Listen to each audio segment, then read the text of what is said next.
In the first problem in the what to do section, we're asked to write the equation of the line with the slope of -2 and which passes through the point 4, -3. So this is very much like the last problem we did, except there's only one given point, so we're all going to make the same choice as to what to use. I'm going to start the same way as before. Y minus y1 equals m times x minus x1. They told me that my slope was -2, so m will be replaced with a -2. They give me the point 4, -3, which is x1, y1. So when I take out x1, it's going to be replaced with 4, and when I take out y1, it'll be replaced with -3. Sometimes we're done, we have our final answer as soon as we do these substitutions, but sometimes we see that we have minus a negative. Whenever we do, we want to simplify. So our answer should be y plus 3 equals -2 times x plus 4. Next, we're being asked to graph from from point slope form. Really helps when you're new at this to write y minus y1 equals m times x minus x1 right underneath your example. It makes it very easy to line up the parts. We can see that -2 is in the position of m, so we know our slope is -2.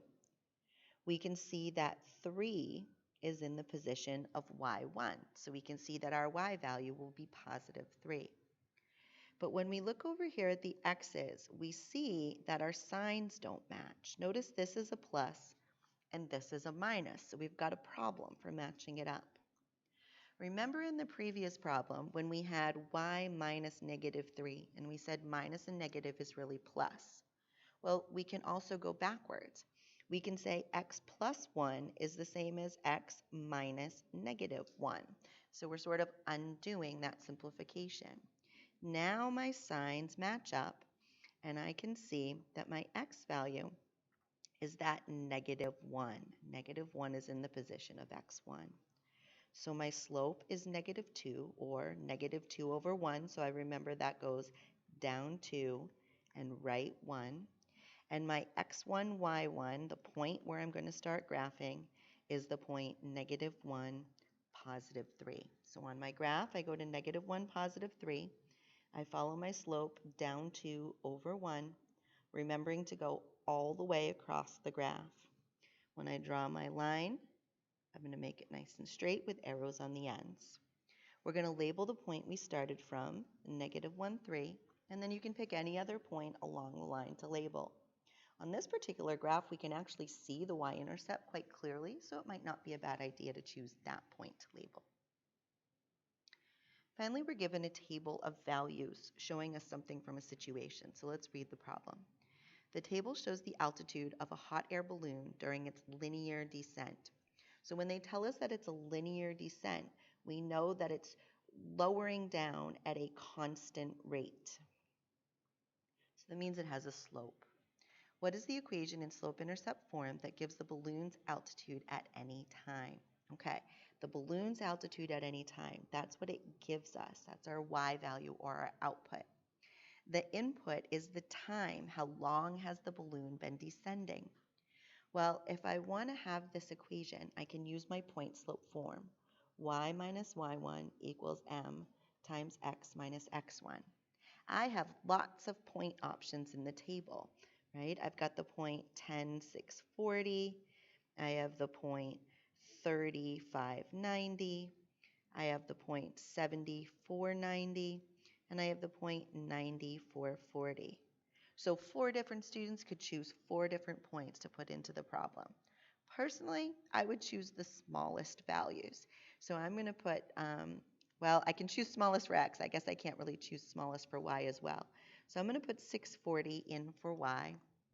And I'm going to put 10 in for x. But I don't know what my slope is. I'm going to need to calculate it. Remember, that's change in y over change in x.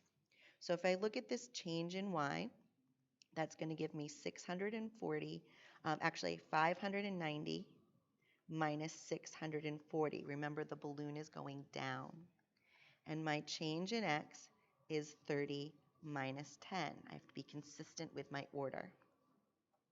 Well, 590 minus 640 is -50, and 30 minus 10 is 20. Well, I can quickly see that those both reduce by 10, and my slope is negative 5 halves.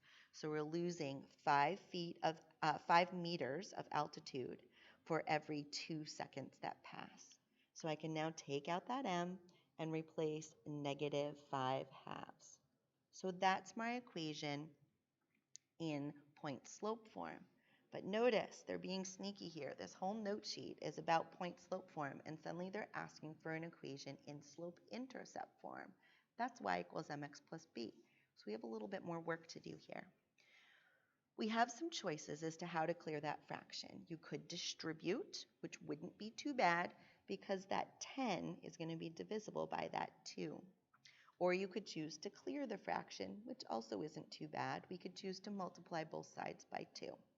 Personally, when I see that this denominator will work evenly with that number, I just distribute. So let's start by distributing. Y minus 640 is equal to negative 5 halves x plus, now let's do this math on the side, negative 5 halves times negative 10 over 1. We can see that the 10 on the top and the 2 on the bottom reduce to a 5 and a 1. So this is negative 5 times negative 5, or positive 25. This isn't quite in y equals mx plus b yet. We need to add that 640 to each side.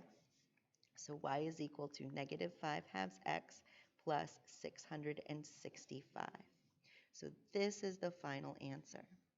We are asked, what do the slope and y-intercept represent? Well, if we think about this, remember we've referred to the y-intercept as the starting value. So that means that the balloon started its descent